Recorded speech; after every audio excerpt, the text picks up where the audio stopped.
Dito na naman tayo guys, maglilinis tayo ng apartment ng ating amo. Dahil katatapos lang ng lagay nila ng paint, kaya kailangan natin linisin yung una dito, yung toilet. Yun. Mahirap pero kakayanin dahil sa mga anak. That's life. Hindi madali yung buhay sa abroad. Dahil sa pamilya, kinakaya natin.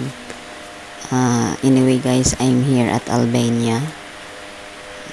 Magwa 1 year na ako this coming September, and I enjoy here working.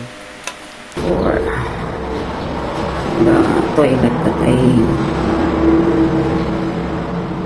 I cleaned today, very dirty. Buhay OFW, paglilinis tayo dito sa apartment ng amo ko. Tingnan nyo guys, ang dirty. Isang araw ko doon natapos. Kaya yun ang buhay natin sa abroad.